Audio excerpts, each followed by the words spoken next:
한 영상은 국가보훈처에서 만든 영상입니다. 73년 전에 저희 나라는 남한입니다. 저희 나라는 아직까지 국가가 제대로 작동하지 않았고요. 그러니까 이 나라의 기틀이 완벽하게 이제 세팅이 되지 않았던 상태였고, 경제적으로는 세계 가장 가난한 나라였습니다. 정치적으로 혼란하니까 사회적으로도 굉장히 혼란한 그런 시기였습니다. 3년 전의 전쟁 끝에 휴전이 되었고, 휴전 70년이 지나면서 이제 남과 북 분단은 고착화가 되었습니다. 70년 동안 대한민국은 눈부신 경제 성장을 이루어서 세계 10대 경제 대국이 되었습니다. 세계는 이걸 일컬어서 한강의 기적이라 이렇게 명명하고, 도움을 받던 저희들이 이제는 가난한 나라를 도와주는 그런 나라가 되었습니다. 그러나 북한은 1990년 고난의 행군 때에 수많은 아사자가 발생을 했고, 지금도 먹는 문제를 해결을 하지 못하고 있습니다. 북한의 소수 지배층은 자신들의 체제를 유지하기 위해서 핵 개발에 수많은 돈을 쏟아부었지만은 주민들의 삶은 피폐해진 상태입니다. 북한이 결코 핵을 포기할 수 없다는 것은 누구도 다 압니다. 초등학생도 아는 상황인데, 지난 정권에서 북한이 핵을 포기한다고 다른 나라를 설득을 했지만은 북한에게 시간만 벌어주는 꼴이 되었습니다. 북한은 이미 다량의 그 핵을 보유를 했고, 이것을 어떤 식으로 핵을 운반하는 그런 아주 고도화된 그런 기술까지도 개발되는 그런 시점에 이르렀습니다. 물론 지금은 이 핵으로 미국 본토를 위협하는 것 같지만은 결코 북한은 미국 본토로 핵을 날리지 못할 겁니다. 북한이 핵으로 협박하고 공격하려 한 대상은 우리나라가 남한일 것입니다. 그래서 지금의 국민들 64%는 우리나라도 독자적으로 핵을 보여야 된다, 그런 64%가 그런 그 여론이 있고, 미국 국민의 41%도 대한민국이 독자적으로 핵을 이제 보유해야 된다, 41%. 여기에 반대하는 미국 국민은 32%입니다. 핵은요, 다른 나라를 공격하기 위한 그런 무기가 아니고 자신의 생명과 재산을 지키기 위해서 우리가 독자적으로 핵을 보여야 된다, 이런 생각을 가진 사람이 많습니다. 물론 한미 동맹이 굳건하지요. 이런 한미 동맹이 굳건하지만은 사람과 사람 사이의 그런 그 약속은요, 언제든지 깨집니다. 이미 우리는 한미 동맹이 굳건하다라고 하지만 미국은 이미 베트남 전쟁에서 베트남을 포기해 버렸잖아요. 미국이 아프가니스탄에서 철수해 버렸습니다. 이미 우리는 미국 대통령 가운데 지미 카터는요, 주한미군 철수를 주장을 했고요, 직전 대통령 트럼프는요, 주한미군 철수를 주장했고요, 주한미군을 주둔시키려면은 너희들이 방위비를 내라, 엄청난 액수의 방위비를 청구를 했습니다. 트럼프가 다음에 대통령 될 수도 모릅니다. 알 수가 없죠, 우리는. 그래서 이 국제사회에서는 영원한 적도 없고 영원한 친구도 없다는 말이 맞습니다. 지난주에 우리 윤 대통령이 베트남에 갔습니다.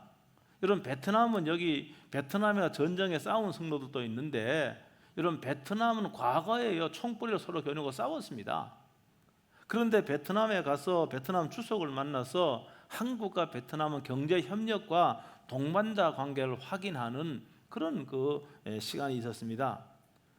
그러므로 이거는 어떤 사람의 동맹 이런 것은 사실 믿을 수가 없기 때문에 우리가 독자적으로 핵을 보유해야 되고, 우리가 핵을 독자적으로 개발할 수 있는 기술력이 다 있기 때문에 이걸 빨리 해야 된다, 이렇게 여기는 사람이 상당히 많아지고 있습니다. 제가 오늘 읽은 이 느헤미야도, 이 느헤미야라고 하는 사람은요, 이 당시는 페르시아 제국이 세계를 다 지배했습니다. 그런데 이 느헤미야는 유다가 멸망을 할 적에 아마 포로로 잡혀왔거나 부모가 포로가 둘 중에 하나예요. 그런데 이 사람이 페르시아 제국에도 출세를 했습니다. 아닥사스 왕의 최측근이 된 거예요. 술 맡은 관원장이 되었다라고 하는 것은 이거는 뭔가 가장 황제가 가장 신뢰할 수 있는 사람이다, 그 말입니다. 그러니까 느헤미야는 페르시아 제국에서 완벽하게 출세했던 그런 사람입니다. 그런데 어느 날 자신의 고국이죠, 예루살렘에서 온 사람들의 그런 그 이야기를 들어보니까 사로잡힘을 면하고 고국 땅에 남아있는 자신의 동족들이 엄청나게 어려움을 당하고 있다. 무시를 당하고 예루살렘 성문 다 무너지고 황폐해됐고 거기에 남아있는 이 동족들은 너무나 비참한 생활을 하고 있다는 소식을 들었습니다. 그러니까 너무너무 마음이 아픈 거예요. 자기는 지금 잘 살고 있습니다. 출세했습니다. 제국을 호령하는 그 왕의 최측근으로 신임을 받고 있습니다. 여러분, 그런데 자기 동족은 이렇게 황폐한 곳에서 신음하고 있다는 소식을 듣고 그는 눈물로, 슬픔 가운데 눈물로 며칠을 보냈습니다. 그런데 오늘 말씀에 보니까 슬퍼한 것만이 아니고 어떻게 했는가? 금식하며 하나님께 기도했다는 사실을 믿으시길 주의 이름으로 축복합니다. 오늘 읽지는 않았지만 6절 이하에 보면은 그는 선조들의 죄를 회개했습니다. 우리가 이렇게 나라를 뺏겨버리고 먼 타국 땅에 이렇게 포로로 잡혀온 것은 하나님께 죄를 지었기 때문이다. 그래서 철저하게 그는 조상들의 죄를 회개한 내용이 그 뒤 내용에 있습니다. 여러분, 느헤미야는요 민족과 국가를 정말로 사랑했던 사람입니다. 여러분, 느헤미야뿐만이 아니라 성경에 나오는 위대한 신앙인들, 구약의 모세도 자신의 민족을 사랑했던 사람이고요, 신약의 대표적인 바울도요 자기 동족 유대인을 그렇게 사랑했다라고 되어 있습니다. 그러므로 우리가 내가 태어나고 자란 국가를 사랑하는 것은 당연히 믿음의 사람들이 가져야 될 신앙적인 자세입니다. 그러므로 저와 여러분들이 여러분 나라를 사랑하는 그런 성도가 될 수 있게 되길 주의 이름으로 축복합니다. 오늘 본문의 핵심이 나라를 사랑한다면 뭡니까? 나라를 사랑한다면은 여러분 내 필요만 위해서 기도하지 말고 여러분 나라를 위해서 기도해야 됩니다. 여러분 국가가 여러분 보존되고 역사가 계속 유지될 수 있도록 여러분 하나님께 우리 눈물로 기도하고 하나님께 회개하며 기도해야 될 줄로 믿습니다. 오늘 2023년도입니다. 2023년 현재 우리나라는요 우리가 반만년 역사라 그러지 않습니까? 반만년 역사 이래 가장 번영의 때를 살고 있습니다. 그러니까 저와 여러분들은요 축복을 받은 사람입니다. 왜 그런가 하면은 가장 우리나라가 번영하는 때에 지금 살고 있기 때문에 그렇습니다.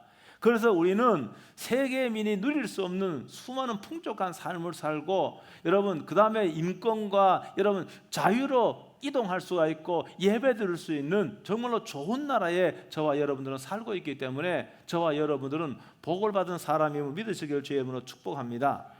우리나라 6.25 전쟁의 폐허를 딛고 여러분 세계 경제 10위권으로 도약을 했고 이제 선진국으로 진입했습니다.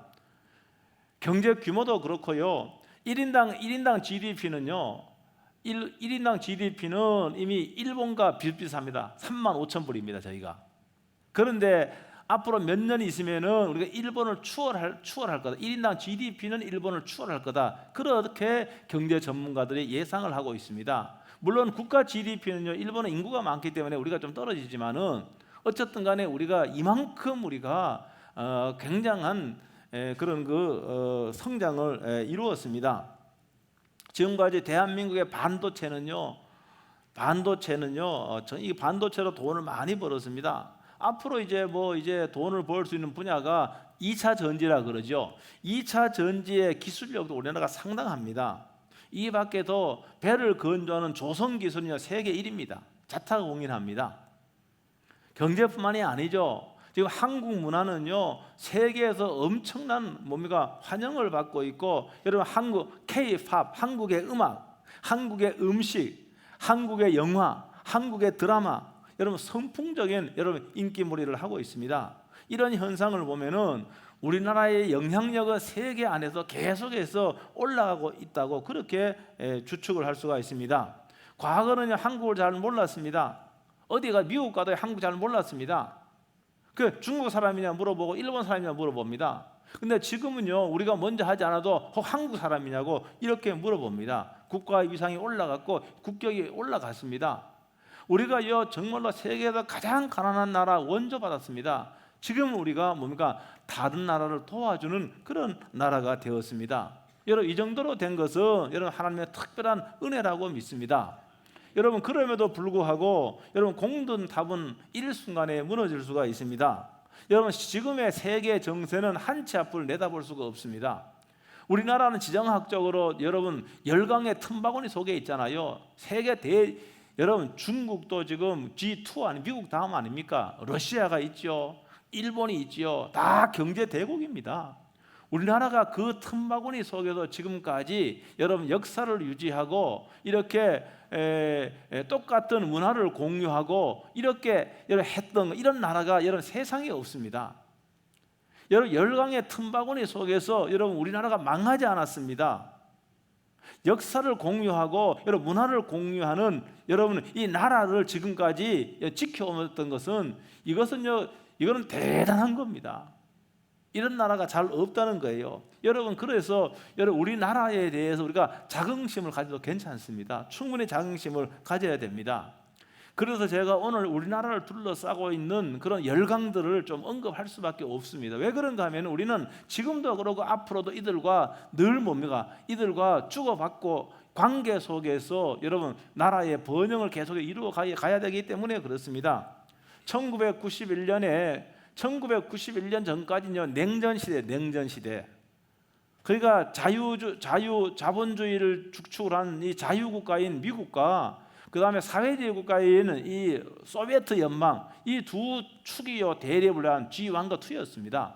그런데 1991년에 소비에트 연방이 여러분 무너졌지 않습니까? 그래서 그 이후 돼가는 동구권에 있는 많은 국가들이 여러분 독립을 했습니다. 그런데 이 소비에트 연방이 이렇게 무너질 줄은 몰랐어요. 그래서 미국은 어떻게 했는가 하면은 소련을 근대하기 위해서 이런 중국을 자기 편으로 끌어들이면은 그 소비에트 연방을 좀 견제할 수 있겠다 생각했습니다. 그래서 미국은 어떻게 했는가 하면은 중국에요 개방과 개혁을 유도하고 엄청난 여러분 지원을 했습니다. 그래서 중국의 개방 개혁을 하면서 중국은 경제 성장을 하게 되었습니다. 지금은요 중국이 G2라 그러면 미국 다음입니다. 중국이 국가 GDP도 그렇고요. 그래서 빅2로서 미국의 패권에 도전을 하고 있는 상황이고 이런 상황을 지금은 신냉전 시대다 이렇게 합니다. 지금 신냉전 시대입니다.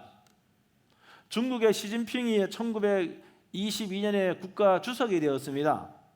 그러면서 그가 2050년까지 세계 최강으로 우뚝 서겠다 이런 정책을 발표했어요. 그 시진핑이 3연임을 해서 영구 집권의 초석을 마련한 것이 시진핑입니다. 그런데도 불구하고 중국이 이렇게 부상하고 G2가 됐습니다. 이렇게 부상하지만은 패권을 가질 수가 없다라고 하는 것이 전문가들의 그런 그 의견입니다. 미국의 저명한 지정학자이고 미래학자이고 정치학자이고 그다음에 21세기의 뭐 노스타무스라고 하는 그 조지 프리드먼 이분이 쓴 책을 여러분 저는 읽어봤어요. 이분 쓴 책을 두 권을 제가 쭉 읽어봤는데 빨간 책이에요. 빨간 책에 두 권 다 읽어봤는데 이분이 굉장히 지금 이 책이 나오는 100년 후라는 책이 13년 전에 나왔습니다. 2009년에 출판되었어요. 그러면서 2009년에 출판되었는데 앞으로 100년 동안 있을 세계사의 일들을 이분이 그 책에서 다 기록을 해놨어요. 그래서 제가 읽어보면서 13년 전에 기록을 했는데 지금의 상황이 정확하게 들어맞는 거예요. 근데 이분이 진짜 뭔가 하면 대단한 석학이고 학자라고 하는 그런 생각을 하게 되었습니다. 그 책에 보면은 중국이 개방으로 나가서 고도 성장을 해서 국가 GDP가 세계 빅2가 됩니다. 경제 강국이 되지요. 그러나 이러한 고도 성장은 계속되기가 어렵다고 그렇게 그 책에도 주장을 해요. 이미 우리는 이걸 알고 있습니다. 이미 팬데믹을 지나면서요. 이런 팬데믹을 지나면서 중국 경제가 좀처럼 회복이 안 됩니다. 올해 회복된다고 했는데 안 됩니다. 중국 반도체의 2차 전지에 반투자한 사람은 지금요 엄청난 손해를 보고 있습니다. 왜 그런가 하면 미국이요 자꾸 견제를 하니까 중국의 첨단 사업 반도체는 철퇴를 맞았습니다. 그래갖고 지금요 중국 경제는 지금 주저앉기 일보 직전입니다. 중국의 국가 채무는 세계 최고입니다. 289%입니다. 우리나라가 60몇 프로 돼 국가 채무가. 중국은 283%. 부실 채무 가운데 이 중국 GDP의 4분의 1 혹은 3분의 1이 뭡니까? 이게 부실 채무예요. 그리고 부동산 경기를 일으켰는데 이 부동산 버블이 엄청납니다. 여러분, 기업부도 이제는 중국 기업부도 많이 나게 생겼습니다. 그래서 경제 성장이 완전히 꺾이는 거예요. 고도 성장을 했는데, 여러분, 중국은요 개인 소유를 인정을 합니다. 그러나 진정한 의미의 자본주의 국가는 아닙니다. 왜? 국가가 다 통제합니다. 공산당이 다 통제합니다. 그렇기 때문에 진정한 자본주의는 아니에요. 개인 소유는 허락을 해도. 여러분, 경제가 크고 발전하면은요 시장이 시장 자율에 맡겨야 되는데, 여러분, 국가가 다 일일이 통제합니다. 공산당 마음에 안 들면은 아무리 잘 나가는 기업도 문을 닫아야 돼요. 여러분, 그 알리바바의 마윈이라고 하는 사람이 있잖아요. 대단한 사람입니다. 그런데 2년 전에 뭔가 하면은 중국의 이 금융 시스템을 공개적으로 비판을 했습니다.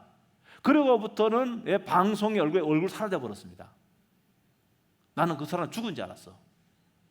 그런데 얼마 전에 공개 행보를 일본에서 했어요. 일본에서 강연을 했어요. 이거는 무슨 말인가? 중국이 이렇게 통제된 사회라고 하는 거예요. 여러분, 통제된 사회가요, 여러분, 세계를 견인할 만한 그런 그 자질이 있는 결코 아닙니다. 할 수가 없습니다. 그거는. 왜 그런가 하면은 지금의 세계 80% 국가가 뭡니까? 이 자본주의를 중심으로 한 자유주의 국가입니다. 그런데 통제 사회, 전체주의, 사회주의 국가가 여러분 그걸 할 수 있도록 그렇게 허락하지를 않는 거예요. 왜 그런가 하면은 물론 이게 돈 때문에, 경제 때문에, 원래 인구가 많으니까 또 돈을 벌기 위해서 관계를 맺긴 하지만은 그것을 인정하지 않아요. 그러니까 중국 경제 성장이 멈추면 문제가 생겨버립니다. 왜 그러냐면 중국은요, 중국이 빈부격차 굉장히 심합니다. 인구가 많기 때문에 나라 전체의 GDP는 높지만은 1인당 GDP는 얼마 안 됩니다. 우리나라 반도 안 됩니다. 아마 제가 13,000불, 12,000불이에요. 12,000불. 중국의 1인당 GDP는 12,000불입니다. 우리나라가 35,000불인데 우리 훨씬 적지요. 그런데 왜 그런가 하면 중국은요, 이 공업지구, 이게 중국의 동해안, 우리나라를 말하면 우리나라 맞대에 있는 그 상하이나 그쪽으로는 굉장히 발전 많이 했습니다. 거기 사는 사람은 굉장히 부자들이 많습니다. 그런데 내륙에 가면, 제가 내륙에 가봤잖아요. 내륙 깊숙한 게 가보면 우리나라 60년대도 못해요. 아이고, 화장실에 갔는데 제가 화장실에 들어갈 수가 없어. 왜 못 들어가는가? 아니, 똥이 겹겹이 쌓여 있어. 그거 어떻게 들어갑니까? 이야, 참내. 그래가 구역질을 하면 튀어나왔어요. 아이고, 뭐 암대로도 그거 가니까요. 화장실도 가면요, 내가 그 몸이 남자 서서 하잖아요. 서서 하는데 옆에 와서요, 이거 엉덩이 다 까고요, 큰 거 하고 있어. 이게 되겠습니까? 이게 그러니 이게 내륙으로 들어가면 들어갈수록 그래요. 그러니까 빈부격차가 굉장히 심합니다. 또한요, 이 중국이 여기 조지 프리드먼 책에 보면요, 중국은 지정학적으로 굉장히 불리합니다. 중국은 왜 그런가 하면 중국의 서쪽으로는 뭡니까? 서쪽 히말라야 산맥이 가려놓여 있습니다. 여러분, 북쪽으로는 러시아가 있고요, 그 뒤로는 다 동토의 땅, 어른 동토의 땅 아닙니까? 그리고 지금 바다가 열려 있지만, 실제로 바다가 중국에 열려 있지만은요, 중국의 바깥으로 나올 수가 없습니다. 일본 열도와 필리핀과 그 다음에 그쪽에 다 태평양의 섬들은요, 미국이 컨트롤하고 있는 겁니다. 그러니까 미국이 뭡니까? 미국의 해군력은 대단합니다. 그래서 대서양과 태평양을 미국이 다 컨트롤하고 있습니다. 미국이 막아버리면은요, 무역 못합니다. 우리나라도 못하고 중국도 못합니다. 그 막아버리면요. 그러니까 지금 중국 같은 경우는요, 이렇게 지정학적으로 굉장히 불리하다 그 말이죠. 그리고 또 한 가지는 뭐냐면, 중국과 맞대어 있는 나라들은 다 핵을 가지고 있습니다. 러시아가 핵이 있죠. 인도가 핵을 있죠. 인도도 지금 중국하고 사이가 안 좋아서 막 그냥 군인들끼리 싸우고 치고받고 하지 않습니까? 다 핵이 있습니다. 파키스탄 핵이 있죠. 일본도 미국의 핵 우산 밑에 있죠. 다 핵을 가지고 있는 거예요. 그래서 이제 어떻게 하든지 이제 타이완을 중국이 점령을 하려고 그러잖아. 타이완 점령하려고 그럽니다. 타이완 점령하면은 태평양으로 진출할 때 문이 조금 열리거든요. 그래서 이 타이완을 점령을 하려고 하는데, 미국은 타이완이 점령하도록 현재로서는 말로서는 우리 절대 그냥 보고 있지 않는다 이렇게 말은 해요. 그런데 어떻게 될지는 이제 알 수가 없지요. 지금 중국은요 타이완에 매일 뭔가 하면 타이완과의 접경 지역에 계속 뭐합니까? 비행기를 띄우고 말입니다. 군함을 출격시켜서 긴장을 조성을 하고 있습니다. 많은 전문가들은 그렇게 이야기합니다. 향후 몇 년 사이에 중국이 타이완을 접수하기 위한 전쟁을 할 거다. 이제 이렇게 예상을 하고 있어요. 조지 프리드먼은 그걸 그거 아니라 그러더라고요. 그 책에 보니까. 근데 많은 대부분의 사람이 그렇게 이야기를 해요. 그런데 중국의 이런 전쟁은 이런 도박이죠. 결국은 실패하게 될 거다. 이렇게 대다수가 예언을 하고 있습니다. 왜 그런가 하면은 중국이요 대만을 공격을 하려면은요, 직접 공격을 하려면은요, 미군들의 발을 묶어야 됩니다. 근데 미군들이요 한국에 15,000명 있고 일본에는 더 많은 그 미군들이 오키나와에 주둔하고 있습니다. 그래서 이 미군들의 발을 묶으려면은 아마 중국이 오키나와를 먼저 미군들이 있기 때문에 거기 쳐야 됩니다. 근데 일본 같은 경우가요 자기 국토인 오키나와에 공격을 받으면 가만히 있겠습니까? 일본 가만히 있지 않아요. 그러니까 일본도 뭡니까 이 전쟁에 참여할 수밖에 없고요. 그 한국에 있는 15,000명의 미군을 묶어두기 위해서 그 중국이요 북한을 사주해서 전면전은 아니지만은 뭡니까 도발을 할 개연성이 상당히 있다라고 이렇게 주장하는데 이거 합리적으로 틀린 말이 아니에요. 이거 맞는 말이에요. 그리고 중국의 중국도 이 군사력이 대단합니다. 그래서 중국이요 타이완이 중국에 밀집된 지역으로 산업 지역으로요 다 포를 날리고 하면은요 중국 경제도 엉망이 되어버립니다. 결국은 실패할 거다 이런 예상을 합니다. 그 다음에 러시아, 우리와도 계속 관계 있는 나라들입니다. 다요. 관계 있는 나라. 여러분 잘 아는 것과 같이 러시아 같은 경우는 우크라이나를 침략하여 전쟁 중에 있습니다. 몇 개월이면 전쟁 끝날 줄 알았는데 1년이 넘어도 여러분 전쟁은 끝나지 않습니다. 러시아가 이긴다는 장담을 지금 할 수가 없습니다. 그 왜 그런가 하면은 우크라이나를 지원하고 있는 세력이 나토입니다. 북대서양 조약기구. 이거 미국이 핵심입니다. 미국, 영국, 프랑스 다 들어가고 그 다음에 폴란드 들어가고 다 들어갑니다. 이 사람들이 뭡니까? 무기를 제공하고 첨단 무기를 다 제공하고 있기 때문에 러시아가 이기기 어려운 거예요. 지난주에는 보니까 거기에는 정규 군인들이 있고 또 뭡니까? 돈 받고 하는 군인들이 용병들이 한 25,000명의 용병입니다.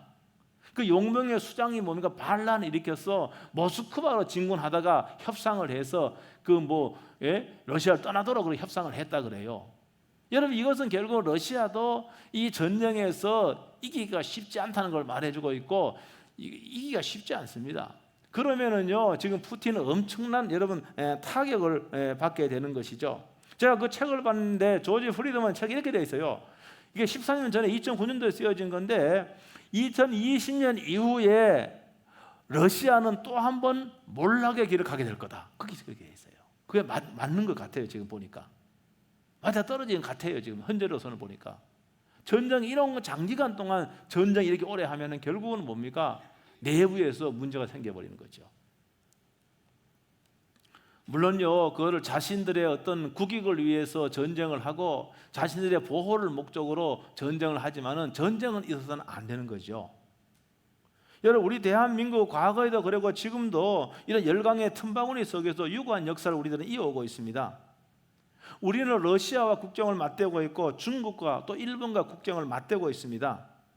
여러분 그럼에도 불구하고 우리는 이 민족의 정체성을 지키고 유사일의 가장 번영한 때를 누리고 있다고 제가 말씀을 드렸어요. 저는 뭐니 이거는 하나님의 은혜인 줄 저는 믿습니다. 왜 그런가 하면 우리는 신앙을 받아들여서 수많은 순교자들의 여러분 피를 흘린 이 땅입니다. 여러분뿐만이 아니라 여러분 대한민국이 건국을 하고 국회가 처음으로 개원을 할 적에 무엇이며 거기서 기도로 하나님께 여러분 기도로 시작한 국가가 우리나라입니다. 여러분뿐만이 아니라 여러분 세계 다 국가가 있는 국가 중에서요 하나님이 보호하다 우리나라 하나님이 보호한다는 여러분 그런 그 노래말이 있는 나라가 세상에 없습니다. 그러나 우리나라 여러분 애국가에는 하나님이 보호하사 물론 이게 조금 의미는 똑같은 말이에요. 하는 의미는 똑같은 말입니다. 지은 사람이 신앙인이기 때문에 그렇습니다. 여러분, 그렇기 때문에 하나님이 이 땅을 보호해 주시는 거예요. 우리 국가를 지켜주시는 거예요. 안 믿는 사람도, 하나님을 잘 모르는 사람도 하나님 우리나라를 보호한다고 이렇게 고백을 하고 있지 않습니까? 그러므로 여러분, 우리가 이러한 열방의 틈바구니 속에서도 여러분, 지금 이 역사를 지키고 나라를 지킨 것은 우리가 똑똑한 것도 있고 근면한 것도 있습니다. 그러나 원칙적으로는 말하면은 이거는 하나님의 은혜인 줄로 믿습니다. 물론 지금은 경제 전쟁이라고 합니다. 경제 전쟁. 여러분, 그러나 우리가 보는 것은 경제 전쟁만 있는 게 아닙니다. 군사적 충돌도 좀 일어나고 있지 않습니까? 분명히 일본은 역사적으로 그래 왔습니다. 일본은요 그 군사력을 굉장히 강화시키려고 합니다. 여러분, 일본은요 군비를 강화해서 우리 동북아시아의 힘의 균형이 깨지면은 지금 힘의 균형이 맞춰져 있는 겁니다. 그러니까 전쟁이 안 일어나는 거예요. 한쪽이 약하면 일어나는 겁니다. 힘의 균형이 맞아야 되는 거예요. 그런데 만약에 동북아에 문제가 생겼다, 러시아에 문제가 생기고 중국에 문제가 생겼다라고 하면은 일본은 섬나라이기 때문에 힘의 공백이 생기면은 대륙으로 치고 올라옵니다. 우리나라로 오는 거죠. 역사적으로 그래 왔습니다. 지금까지 얼마나 많은 외국 우리나라 침입해 왔습니까? 조선시대 때 말이 얼마나 많은 임진왜란과 병자 임진왜란, 얼마나 임진왜란하고 또 뭡니까? 얼마나 많은 일본의 군인들 우리나라를 점령했습니까? 이건 역사는 반복이 되는 거거든요. 그렇게 됩니다. 여러분, 중국도 마찬가지입니다. 여러분, 중국도 역사적으로 얼마나 많이 우리나라를 침범해 왔습니까? 사실 중국의 그 동북 삼성은요 고려 땅입니다. 우리 민족의 땅입니다. 그게 사실은 따져 올라가면은 그 고려 땅입니다. 다 거기가. 근데 역사적으로 보면은요 이 중국은요 부단히도 우리나라에 침입해 왔습니다. 여러분, 수나라 때 침입해 왔고 당나라 때 침입해 왔고 이 사람들 한족입니다. 한족. 여러분, 지금 중국 사람이 가장 추앙하는 인물 중에 당태종 이세민을 가장 추앙한다 그러더라고요. 여기 중국 분이 있는지 모르지만 중국 분이 계실 수 있어요. 여러분, 이 당태종이요, 당나라 태종이 여러분 고구려를 침범해 왔습니다. 수십만 대군을 이끌고 고구려를 침범해 왔습니다. 그런데 실패했습니다. 실패했잖아요. 그럼 이세민이요 눈 아래 화살을 맞고요 회고를 했습니다. 고구려를 정복 못했습니다. 그러면서 당태종 이세민이 죽을 적에 뭐라고 유언을 했는가 하면은 절대 다시는 고구려를 쳐들어가지 말라 이렇게 유언했잖아요. 오늘 저와 여러분들 이런 유언을 남겼는데 그 유언이 지켜지도록 우리는 기도해야 됩니다. 왜 그런가 하면은요 많은 분이 그렇게 예상합니다. 북한의 급변 사태가 벌어지면은 중국이요 내려옵니다. 그럴 개연성이 많습니다. 그럴 개연성이 많다니까요. 지금 그렇게 되어 있는 겁니다. 여러분, 그래서 우리가 잘나고 우리가 노력하고 그런 것도 있지만은 여러분, 인간의 생사화복과 역사를 주관하는 분 누군가? 그분은 하나님이신 거예요. 하나님이 주관하시는 겁니다. 그런데 우리나라는 하나님이 보호하신 나라예요. 하나님이 보호하사 우리나라 만세예요. 하나님이 보호한 나라예요. 여러분, 그래서 제가 어릴 때만 해도 얼마나 많이 구국기도 하는 분이 많았습니다. 제가요 교제를 갔던 분도요 돌아가셨는데 그분도요 충청도 공주에서요 결혼도 하지 않고 나라를 위한 기도를 많이 했던 분이 있어요. 여러분, 1971년입니까? 무장공이 오기 전에 삼각강 뒤에 청와대 뒤에 다 산 개방했습니다. 그 삼각산에서요 나라를 위해 기도하는 사람이, 밤을 새워 기도하는 사람이 굉장히 많았습니다. 국가를 위해 기도한 거예요. 오늘 느헤미야가 자신의 조국을 위해서 기도한 것과 같이 여러분 국가를 위해서 눈물 어린 여러분 기도가 있었다는 것을 우리는 잊어서는 안 됩니다. 6.25 동상 영상을 봤는데요 부산밖에 남지 않았습니다. 여러분, 그래서 우리의 할아버지들이요, 우리 할아버지들은 어떻게 했는가? 부산 초량교회에 모였습니다.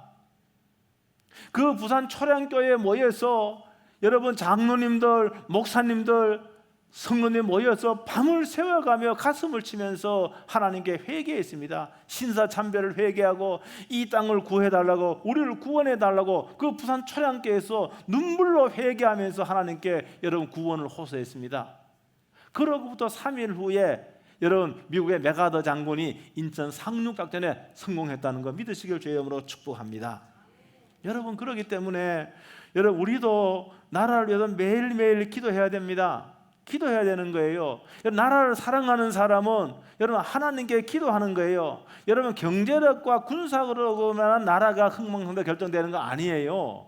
여러분 경제도 그렇고 국방도 하루아침에 무너질 수가 있는 겁니다. 그러므로 저와 여러분들은 하나님께 여러분 이 국가를 보존해 달라고, 우리를 지켜 달라고, 이 땅에 다시는 전쟁이 일어나지 않게 해달라고 우리는 하나님께 기도로 나아가야 될 줄로 믿습니다. 기도해야 되는 거예요. 여러분 그래서 나만을 위해 기도하지 말고 여러분 이 나라를 위해서 기도해야 됩니다. 정치인들, 높은 사람들, 여러분 사리사욕과 이 당리당락을 떠나서 정말로 국가에 봉사하는 사람이 되게 해달라고. 꼴보기 싫은 정치인들 너무 많아. 저는요, 그 사리사욕에 당리당락에 정말로 국가를 위해서 국민을 위해 봉사하는 사람들이 여러분 지지를 받고, 여러분 그들이 말입니다, 정말로 중요한 것을 결정하는 그런 위치에 올라설 수 있도록 우리 이렇게 기도해야 될 줄로 믿습니다. 하나님께서 우리나라를 지켜줘야만 됩니다. 그래서 나라를 사랑하는 사람은 하나님께 기도하는 사람입니다. 여러분 그래서 우리나라가 지금요 세계 선교의 탑입니다. 우리나라가 지금 여러분 선교는 기본적으로 경제력이 바탕이 돼야 됩니다. 경제력이 바탕이 되지 않으면 선교가 심히 어렵습니다. 여러분 지금 우리나라가 지금 80년대 이후에 고도 경제 성장을 하면서 한국 교회가 수많은 선교사를 파송했습니다. 저희도 인도네시아에 파송하고 엘살바도르에 파송하고 또 라오스에 파송하려고 하지만은 이거는 교회가요, 이 교회가 성장하고 부흥해야 됩니다. 나라가 안정돼야 됩니다. 여러분 국가가 보존돼야 됩니다. 그래야만이 하나님의 선교를 한국 교회가 감당할 수가 있는 거예요. 여러분 그러므로 저와 여러분들이 늘요 국가를 위해서 기도하고 여러분 지도자를 위하여 기도해서 마지막 때 한국 교회가 여러분 세계 선교를 감당할 수 있도록 그렇게 기도해야 될 줄로 믿습니다. 나라를 위한 기도야말로 나라를 사랑하는 성도입니다. 오늘 여기 제가 계속해서 설교 말씀 느헤미야서를 하겠지만 3번 정도 더 하겠지만은 여러분 느헤미야는요 이렇게 기도하면서 자신의 그 어떤 뭡니까 그 지위 그걸 다 버리고 스스로 뭡니까 고국으로 돌아갑니다. 스스로 고국으로 돌아와서 거기서 고통받는 백성들과 함께 고통의 십자가를 지고 함께 거기서 예루살렘 성벽을 재건하고 국민들 하나로 모으는 그 역할을 합니다. 오늘 저와 여러분들이 우리는 힘이 없지만은 여러분 기도하는 사람이 가장 힘 있는 사람 아닙니까? 여러분 하나님을 움직이는 사람이 가장 능력 있는 사람 아닙니까? 오늘 우리는 믿음의 기도로 하나님을 움직여서 여러분 이 땅이 보존되고 이 땅에서 마음껏 하나님을 예배하고 찬양하고 선교할 수 있도록 하나님께 기도로 나아갈 수 있게 될 주 이름으로 축복합니다. 그리고 북한의 형제 자매들 위해서 북한의 형제 자매들은 마음껏 예배할 수가 없습니다. 제가 어느 날요, 이건 오래된 이야기예요. 제가 이 교회 부임하기 전이에요. 제가 어느 날 북한을 위해서 기도하는데요. 북한을 위해 기도하는데 그 당시에 이제 김정일이가 이제 저기 뭡니까 수상이라고 하나 뭐라 그러나 했어요. 제가 그래서 김정일을 위해서 기도하는 거예요. 근데 이 성령께도 감동을 주는데 이런 감동을 줘요. 김정일을 위해서 기도하지 말아라. 진짜 깜짝 놀랐어요. 김정일을 위해서 기도하지 말아라. 그런 감동을 주는 거예요. 그래서 제가 북한에는 내가 형제들 위해서 간절히 기도했던 그런 기억이 납니다. 그런 기억이 나요. 여러분 우리가 지금 이 시간에도 여러분 북한에는 형제 자매들을 위해 기도해야 돼요. 그들은 자유가 없습니다. 지금 굶주림이 허덕이고 있습니다. 여러분 지배층들은 호의호식하지요. 체제 유지하기 위해서 막 그렇게 하지요. 북한의 형제들을 위해 기도해서 이 땅이 정말로 민주적으로 통일이 되고 복음 통일이 되어서 여러분 마지막 때 주님이 오시는 그날까지 이 국가와 이 민족이 하나님께 사용되는 그런 국가 민족 될 수 있도록 여러분 기도로 나아갈 수 있게 될 주의 이름으로 축복합니다. 기도하겠습니다. 오늘 말씀 붙잡고 통성으로 한번 기도하겠습니다. 1분 동안 통성으로 주여 한번 하고 기도. 여러분 간절한 마음으로